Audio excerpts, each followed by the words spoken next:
and Bob Rant, and what a day for the Bob Rant.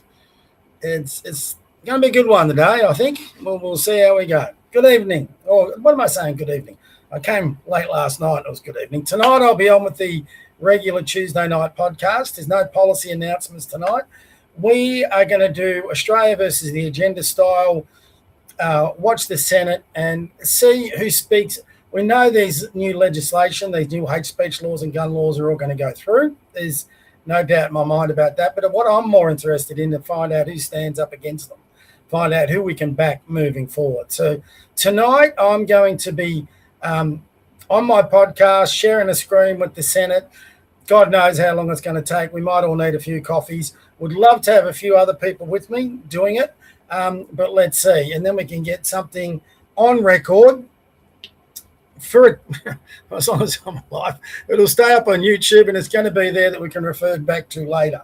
Let's find out how many of these bastards will actually betray us and how many will support us. But before I go there, let's have a look at our normal two things. First, my little co-host, where is he?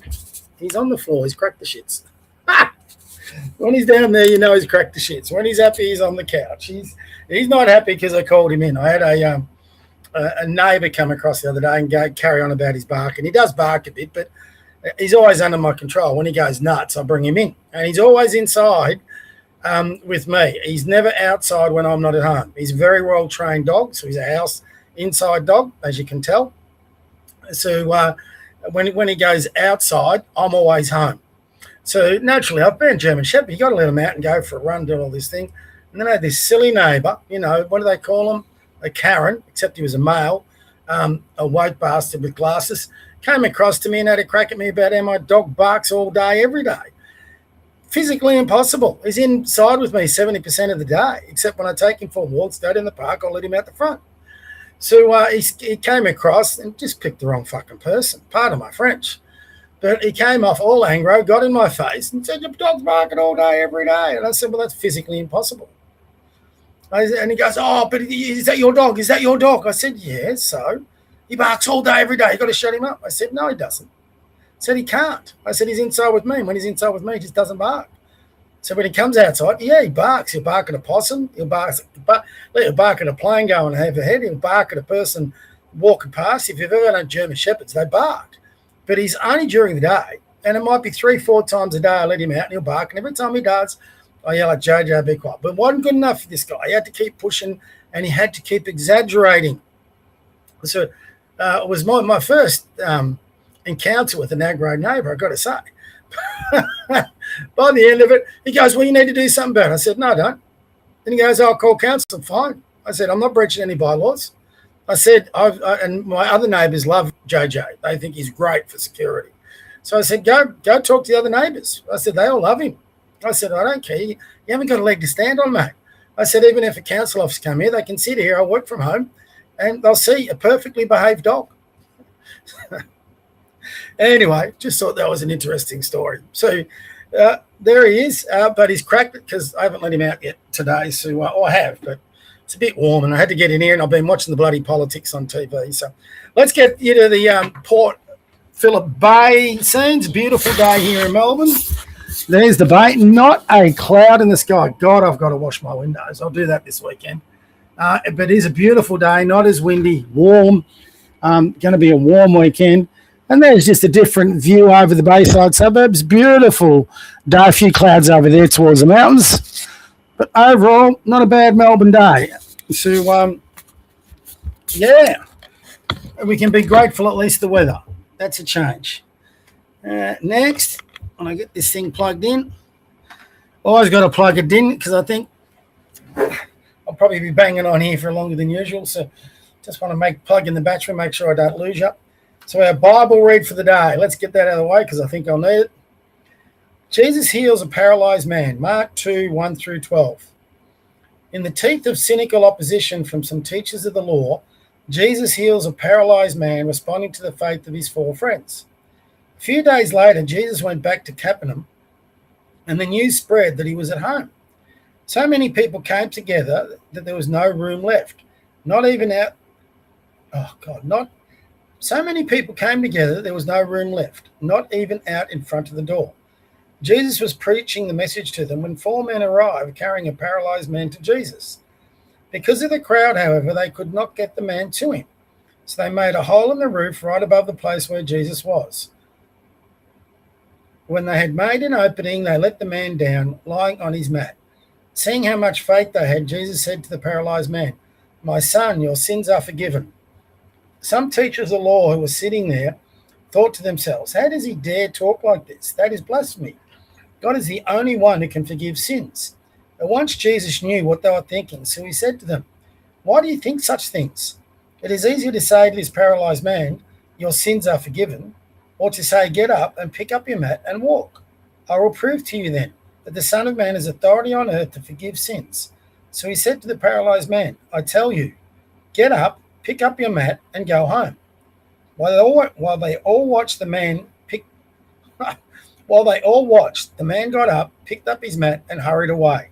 They were all completely amazed and praised God, saying, "We have never seen anything like this." Damn straight. I don't think any of us have probably ever seen anything like this. How lucky were they to live in those times? So, forgive me, I just want to check my stream, as I always forget this. I should do it before I come on, but I always forget, and then about 5 minutes in, I go ahead. So let me just double check before I start with all my rant.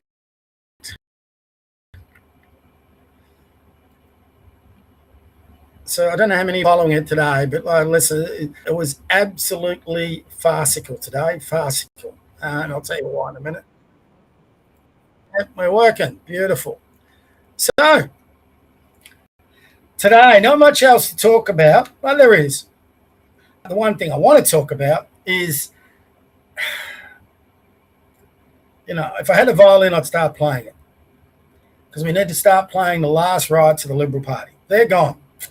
And ever since Turnbull backstabbed Abbott, I have not voted for the Liberals. I've been waiting for them to come to their senses, to bring the Conservatives back, to get rid of this moderate element. But here we are yet again. It's been well over a decade now, 13 years. That's a generation. That's crazy. And yet we still have the moderates ruling the roost in the Liberal Party. It's beyond depressing. It's beyond disappointing. But, the good part about it is we've got the rise of One Nation, right? I've been saying now for 13 years, I don't latch myself onto any political party, because they'll always disappoint you. And for everyone jumping on board with the One Nation, at some stage they will disappoint you. They're a political party. Every political party do. But they usually go in cycles. And we've all been waiting for the Liberal Party to maybe come back, and maybe we can all jump back on board. So since 2013, I've voted for the Libertarians predominantly. And last election, I voted for nobody. I just didn't see anybody, because One Nation weren't really grabbing, they just weren't really striking there. Plus, I've always wanted a party that can win government. So I just voted Libertarian because they were the closest ones. They weren't quite there, but they were closest ones to my values. And then the last election, none of them were. And so I didn't vote for any of them. And so I'm just waiting for that Conservative force that can win government and change things. Now, I'll give you an example. Alex Antic. I love Alex Antic. I think he's a great man. I think he's got good values. He's going to cross the floor tonight. He's going to vote against it. But who cares? You walk across the floor, you vote against it, it still gets through. Okay, he made a statement that we all can support and believe in. Fantastic. But it's not stopping these bad laws from becoming law.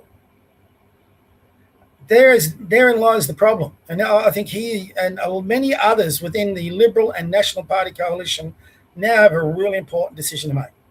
Yesterday, before I did a late edition of this episode yesterday, the Bob Rant, and I'd sent an email to every Liberal and National Party member. Now, to their defence, they probably haven't had either time to read it, or it gets vetted by their political staff. And if it's going to be anything too critical, they probably won't look at it. So my letters, and I read it out for everyone last night. If you want to see it, go check out my latest episode from my website, theconservative.com.au. And I read out the letter yesterday. I'll even type up the webpage, theconservative.com.au.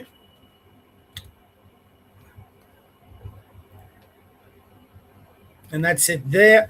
Go to there, look under podcast, and you can get a little list of all my daily podcasts and my weekly podcasts that I do up there. So I read out the letter that I sent all to the Liberal Party members, and in that letter, I said, if you're going to push through these laws, either get rid of Susan Ley, get behind Andrew Hastie and Jacinta Price, and have a coup d'etat, get rid of her, or if that's impossible, jump ship and go to One Nation.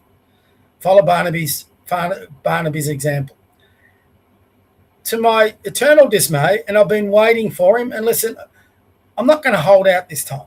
Previously, I would hold out to wait for their explanation. Hastie said he was going to walk across the floor against these laws, and today he voted for them. So, really disappointed.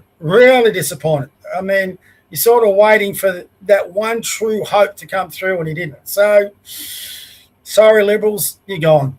You know, the Liberal Party, it's such a sad thing. Growing up, the Liberal Party was the party of government. It was the party of common sense. It turned out, several times the Liberal Party, with good people in charge, saved our economy from the ALP that have always been spendthrifts. They always run the budget into deficit. And the whole way it used to work is Labor would go in, bring social laws, run us into debt, Liberals would come in, fix the economy, and then they'd get voted out, and the ALP would come in and do their bloody social laws again, and you just go round in that cycle. And then we got Turnbull and Morrison, and they just kept running us into debt. So they lost all credibility on being better economic managers. So where's their credibility now? Law and order. Well, do they have any credibility on that? No. I mean, it's all Labor-like bullshit. They're not even an opposition party. So, 2 days ago, these hate speech laws were goddamn awful. We couldn't appoint them. We're going to oppose them. Oh, here's an idea. Let's get into bed with Albo, rewrite them a little, and then we'll pass them through without support. What? I mean, what morons are the strategists behind the Liberal Party? What absolute morons are they? And I know one of them would be Julian Lesser. And he's another rant against the media. So they're past it. They've had question time day. I'll get to that in a minute. Who does Sky News? So I've been watching Sky News pretty much all day. It's not much better, but it's slightly better than the ABC. And also it does follow more the parliamentary matters. So that's why I watched it, where they don't do so much of that on the ABC. So, but who are the first three politicians that they have on after question time and after these laws have been passed through the lower house? Allegra Spender, Josh Burns, and of all freaking people, Tony Burke. All three of them, all in favour of this legislation going through. Tony Burke, of all people. God, they made him sound statesmanlike. The Liberal Party made Tony Burke sound statesmanlike in the question time, and then Sky News made him sound absolutely reasonable. This is the same bastard that's been importing in all these radical Islamists. This is the same bastard that allowed the ISIS bribes to come back. This is the same bastard who's got blood on his hands after Bondi, and they treat him with kid gloves. Andrew Clennell's a disgrace. Kieran Gilbert's a disgrace. Kieran Gilbert this morning. So the media got me more wound up than the politicians. Kieran Gilbert this morning, and I am pro-Jewish. I'm anti-Palestinian idiots. I'm anti-radical Islam. But Kieran Gilbert is so pro-Jewish on his coverage, he loses all semblance of being unbiased, as a good journalist should. And all he does is he actually does the Jewish community a disfavor. It's absolutely absurd. It's vomit-inducing how biased he is about it all. And then normal people who are still wound up and making up their minds. I know where I stand, but there are a lot of people out there making up their minds, and they're getting all these messages from social media that are anti-Jew, anti-Semitic, anti-Israel, and you get the media now pushing. So all these people are sort of 50-50. Where are they going to go? Oh, no, this is all bullshit. He's not independent. He's not being transparent. He's just pushing one agenda. I want to listen to someone else. So they go start listening to the other voices that aren't so pro-Jewish. I mean, and it's the same as the Jewish lobby groups that have been lobbying for these hate speech laws. And you listen to Parliament, the only thing they talk about is anti-Semitism. I'm against anti-Semitism, but I'm against all hate as well. Here's the issue. It shouldn't be about anti-Semitism. None of them want to talk about it. It's about radical bloody Islam. Hate speeches in mosques. They don't want to talk about it. And Tony Burke will keep letting them in. They're all in his electorate seat.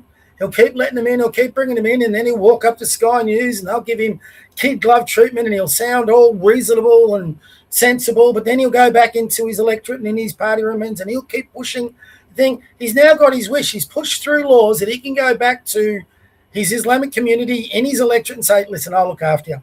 Don't worry, you're covered. We've got your back. That's what he'll be doing.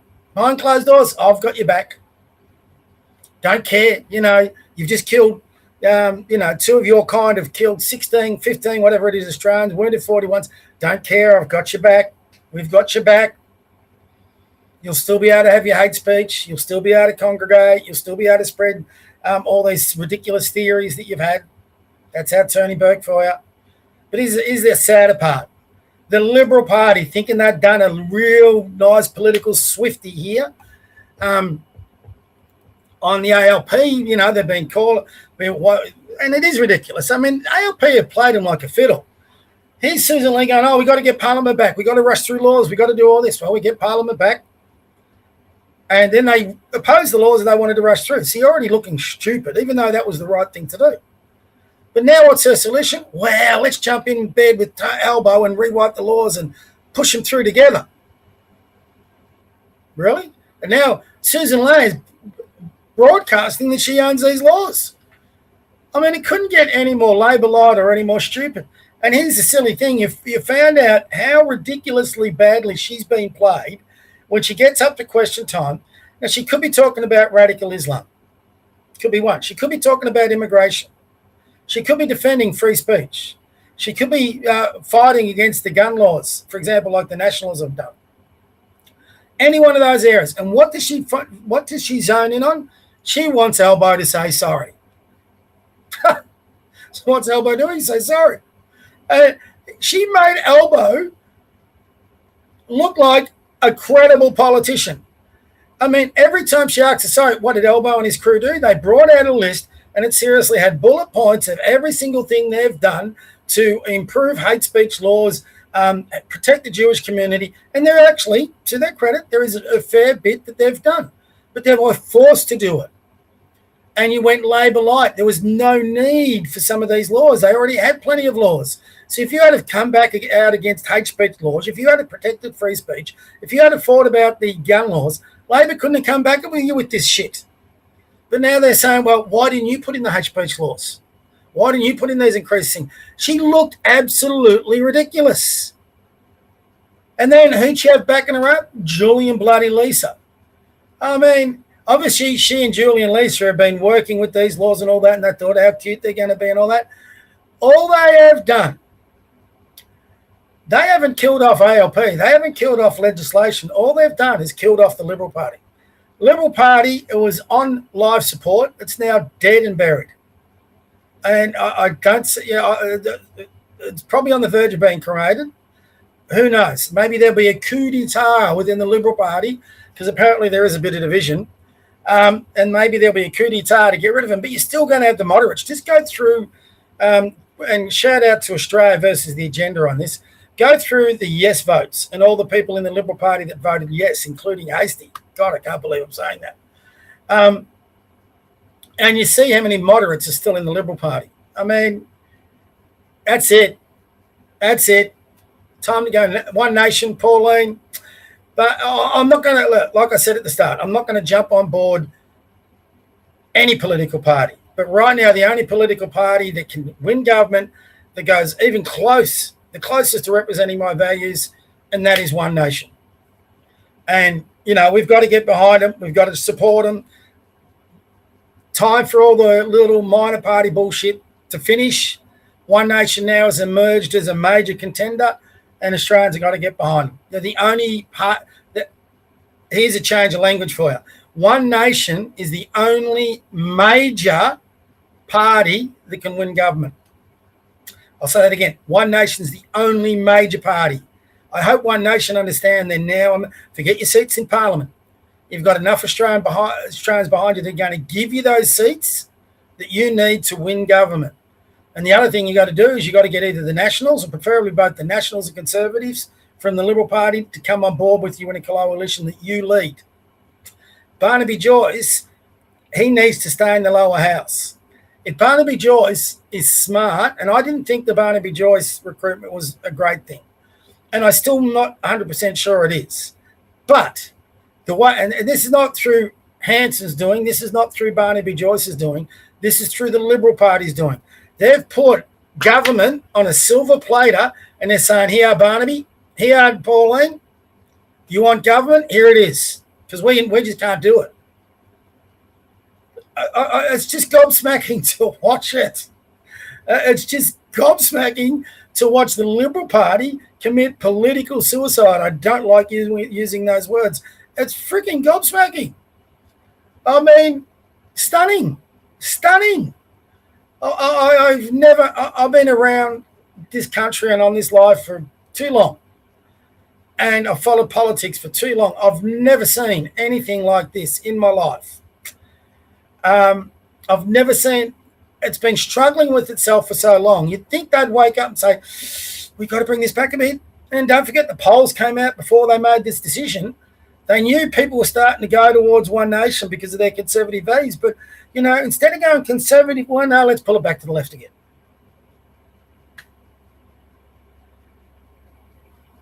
I don't even understand. No one can explain this to me. Don't give me the globalist WEF bullshit. I'm really not even worried about that. It's just, if you want to win government, even if you want to push through the globalist agenda, you got to win government. How do the Liberals expect to win government with this bullshit? The moderate Liberals should break away and go join the ALP, go join the Teals. Let's have it on between the Conservatives and the left. Let's have it. All the Conservative MPs, the Nationals and Liberal Conservative MPs, go join One Nation. Give us a true opposition. Let's have it on. Let's have it on between the right and the left. And there's too many of the left in the Liberal Party. It's not the Liberal Party anymore. Don't listen to bloody, next thing they'll be wheeling out John Howard in his wheelchair with the walking cane from his old retirement home, and little Johnny will be and I love John Howard as a Prime Minister, but his days are done.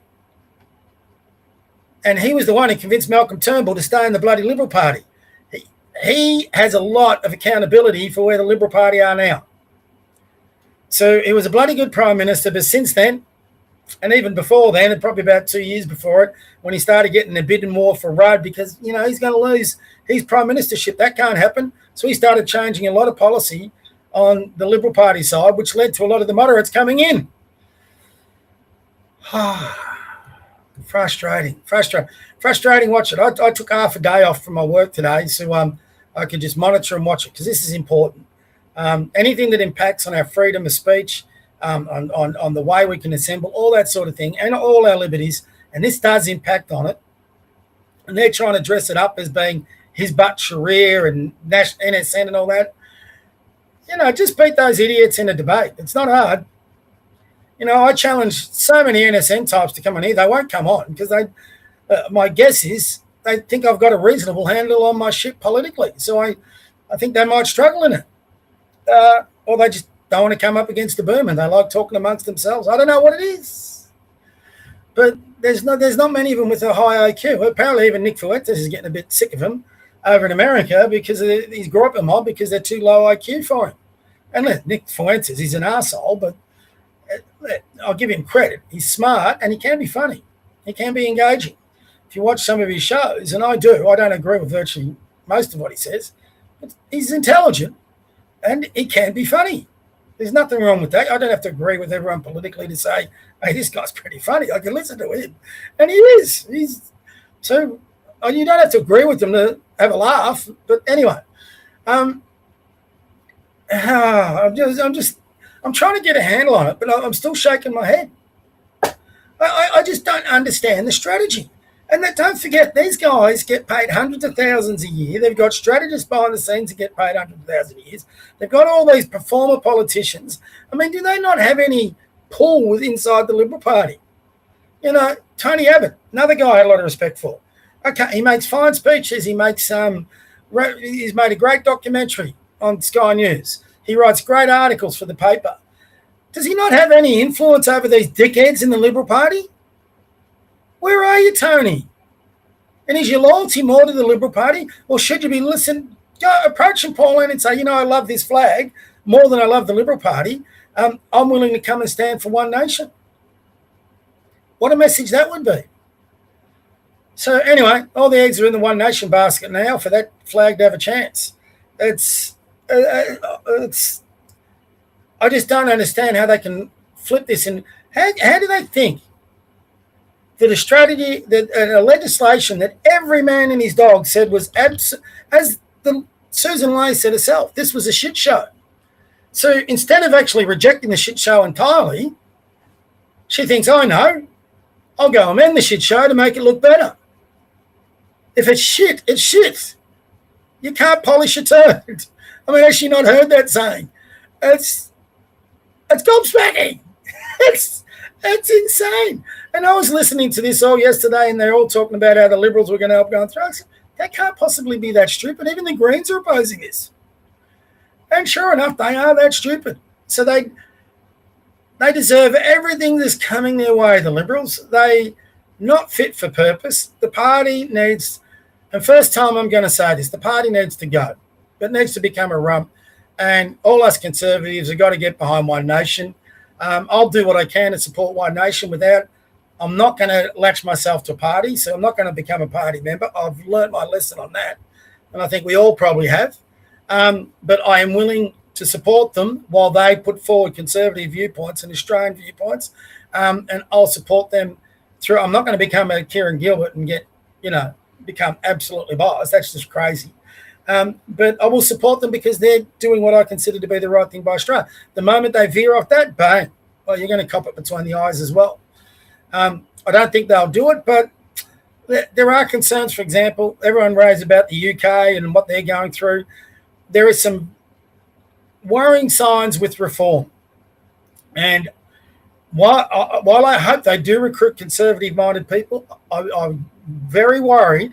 They could follow the reform example. When Nigel Farage, for example, now that he knows he can win government, a lot of his messaging is changing. He's bringing in former Conservatives who pushed the COVID bullshit, who got their economy in trouble, who are quite happy with the immigration policies that they've had in the last 10 years. And now Farage is off to the World Economic Forum. Be interesting to see what he's got to say there. I've been saying for a while that Farage is a snake. Now, I don't think Pauline Hanson's a snake. I don't think Barnaby Joyce is a snake. I'm not too sure he's just the best person to be leading it, but he's there. He jumped first. Good on him. And what he said in Parliament today was spot on. So I'm willing to give him a go. Andrew Hastie, mate, if you ever watch this, absolute disappointment. I'll be contacting your office to say what a disappointment that was. Apparently his justification for this is because the legislation would end up banning NSN and Hizbut Sharia. There's other ways to go about that. Just introduce legislation that specifically targets them if you like. And even then I would be arguing against it. Just out-debate the bastards. It's not hard. What's their policy platform? And here's one last thing on my rant. If you're sitting in actually, no, I've got a couple. Sorry. If you're sitting in our parliament, this is how you'd fix the problem. You'd isolate radical Islam. You'd bring in legislation against radical Islam, and you would make it illegal to behave that way. And if you couldn't differentiate radical Islam with the Islamic faith and normal Muslims, you'd ban Islam altogether in this country. Will an Australian politician have the balls to say that? Thankfully, they're only banning groups now, so, the hate speech, I can say that, I think. Could be in trouble. But shit, someone's got to call this shit out. Yesterday on the program, our politicians don't want to say those words. Well, that's not true. The Liberals, Nationals and One Nation have said it, but the ALP and Greens won't. Radical Islam, radical Islam, radical Islam. That is the problem in our country. For those who aren't old enough to remember, this country was perfectly fine. We all got on well, and then we got Islamic immigration coming in, and we got the radicals coming in with it. That's when everything changed in this country. Fact. And people don't want to call it out. Some do, but most don't, and the Liberals got in bed with the enemy today. Other thing, I put a tweet up. Want to finish off with our politicians again. Nothing pisses me off further, and our media. Nothing pisses me off more than when we have tragic events like we did at Bondi. Actually, I've got another rant up there. I told you it was going to be a long one. Nothing pisses me off more after events like we had Bondi than the politicians come back into Parliament, the same politicians that put together the environment where that could happen. They are the ones that allowed the immigration. They're the ones who've not called out radical Islam. They're the ones who aren't putting legislation into ban it. They're the ones who've allowed these protests for 2 years. Could have done all sorts of things. And this is going back a decade, not just 2 years. They're the ones that have allowed or looked past demographics congregating in their electorates, and now they have to pander to them so they can get voted back into Parliament, because them getting back into Parliament is far more important than our national interest in protecting citizens. So Bondi's happened. 15 families have now lost loved ones. God knows how many of them have now got life injuries. The Jewish community is in total fear, so they'll support and say anything. And Australia is more divided than ever before because they're coming after us, not the radical Islamic. So that's all been going on. All these bastards now come back into Parliament and they start referring to the Bondi massacre. And then they all start crying. I mean, heaven's sakes, you're a politician. You're a politician, you're a grown man. Pardon my French, block your ears if you need to. But harden the fuck up. I mean, seriously, people are dying. People are getting injured, and you're in Parliament crying. I mean, seriously. A bunch of the ALP politicians that created the environment for these two bastards to come and shoot those poor people are in Parliament shedding tears. Tony Burke's giving a condolence speech. That bastard created this shit. I just get so sick of it. All of them giving. Julian Leeser getting up. He wants to put in laws just to protect one small part of the community. But like I said, I'm pro-Jewish. You know, I've got very good Jewish friends, but I'm sorry to my Jewish friends. You can't put in laws that focus on one part of the community, to protect one part of the community. Yeah, it might protect you guys, but what about us Christians as well? Do you reckon radical Islam doesn't want to come for us ultimately? Look what's just happened in America with those people that just stormed into a Christian Baptist church in Minnesota. I mean, every one of us is a target for radical Islam. It's not just the Jews. I mean, but here we are talking about anti-Semitism of the Jews. Julian Leeser said the only reason he was coming back was for his Jewish community and get these anti-Semitism laws put in. I said, hold on. Surely you represent every Australian, not just the Jewish community. Now, I want to protect the Jewish community, but any part of protecting the Jewish community has got to be incorporated and embedded with what protects the entire community. And then they get up and they have their tears and their lies and they do nothing, and all they've done is restricted all our speech, and they think these gun laws will stop the next massacre. Do you reckon these people who go out in their minds, they want to kill as many people as they can, are worried about gun laws? Do you think members of the Islamic community won't smuggle in guns, or other groups won't smuggle in guns if they really have nefarious agendas and want to kill a bunch of people? Or will they just wait for another public gathering and drive a car through it? Or will they get 10 of them going through with knives like they did in England? I mean, you're not addressing the real freaking issues. But let's go into Parliament and let's shed some tears. Let's have these condolence speeches, and let's have Kieran Gilbert all morning, yesterday and today, bring on every stupid politician, most of them ALP ones, that gave these, in Kieran Gilbert's word, these magnificent condolence speeches and how powerful they were and whatever. One, most Australians aren't going to listen to them. And if you've been following it for any length of time, you'd be probably like me, wanting to throw up listening to them. It's these bastards in our Parliament and on the media that have created the environment for those people to get massacred. And then they try and tell us they've got concerns. that they're regretful, that they're remorseful, that they're upset. They're not upset. It's a show. The whole thing's a show. And then they come together and pass through these ridiculous laws. Tonight will be very interesting. So there was another one I was going to have a crack at. I'll probably remember it as I'm going through. But so tonight, 8 o'clock, the Conservative podcast, not the Eureka Conservative podcast. No policy announcements. It'll be just me, and I hope some others. I'll get downstairs and I'll invite some more to come on. Hopefully we can get a couple more. If you feel like it, join me. And like I said, we'll split the screen and we'll have the Senate hearings going on. We're going to find out tonight which one of these senators will stand up for Australia. Not just, they'll stand up against radical Islam, but not just for Jewish Australia, but for all Australians. And most importantly, when you put through legislations, you've got to put through legislations that do protect all Australians, and even the ones you probably dislike the most. You've got to have laws that protect Australians, but don't oppress Australians. And surely it's not that difficult. Don't we have those laws already? Anyway, one thing, I am a little disappointed. For most of my adult life, I was predominantly a Liberal voter, an LNP voter, I should say. And right up until 2007, served me well. And then we had the brief Abbott years in Victoria with Kennett, served me well. We're a great place to live when we had Kennett in charge in Victoria and we had Howard in charge of the country. It was just a great place. And to give him credit with Hawke as well. So Hawke and Howard, best two prime ministers we've ever had. The rest of them since then, Abbott didn't have long enough. I think he would have been a great prime minister, but he just didn't have long enough. And he also didn't have the numbers in the Senate to help him.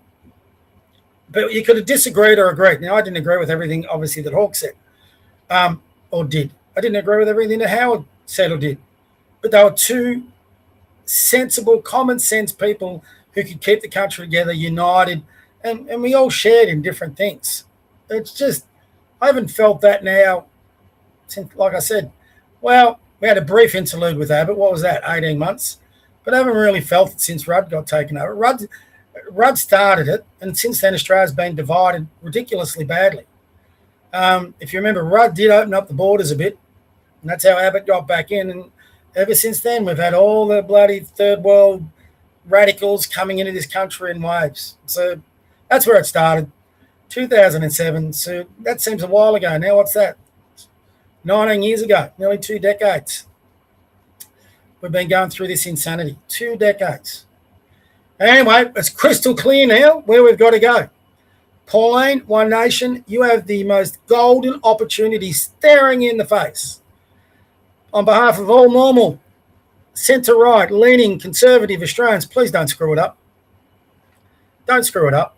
Be careful of who you bring in. Make sure you got the back office boys and girls right. Make sure you've got, get some people who can help you. Poach some, just make sure they're the right ones from other parties. And other minor parties have got to get behind. Sorry, you won't like hearing this. I know you've had your battles, minor parties. We've got now one major party we can get behind. You need to start working with them. That's One Nation. And they've beat you to punch. So for Jared Rennick, you won't like hearing this. For my libertarian friends, you won't like hearing this. All those others, you need to start working with One Nation. They've got out in front. They're the first ones to get that major party status. I don't see that changing anytime soon. Got to come to terms with it, push your policy, still go for your balance of power or whatever you're trying to get. But don't worry about the LNP. Start working with One Nation. Because we've got to get this ALP government out. Liberals aren't good for it. One Nation is. That's my rant. That's my rant. Like I said, I had a bit to rant about today. And I think we all do. We all should have a bit to rant about today. What we've witnessed today is utter bullshit. Utter bullshit. It's a treasonous act on ordinary everyday Australians. That's what it is. So anyway, that's enough from me. Got my rant in. There's my boy coming back up. When you got a pet, come on, baby. And you got a pet even with aggro neighbours. They can make life. Look at the smile on his face. He's such a good boy. He's only worried about his next eat, his next play, his next walk. Oh, I said the word. you see his ears broke up? I shouldn't say it. I said it now. Walk. I shouldn't do that. That's cruel because we're not going for one. Not yet. Not too much later. Got a bit to get back into. So for me, JJ, I think he knows I'm mucking him around. See, I'm like Albo. I don't keep my word. Anyway, from me and JJ, God bless you. God bless your kids. God bless your grandkids. God bless your pets. God bless this country. Let's get behind bloody One Nation and make it what it should be. See you, everybody. Bye.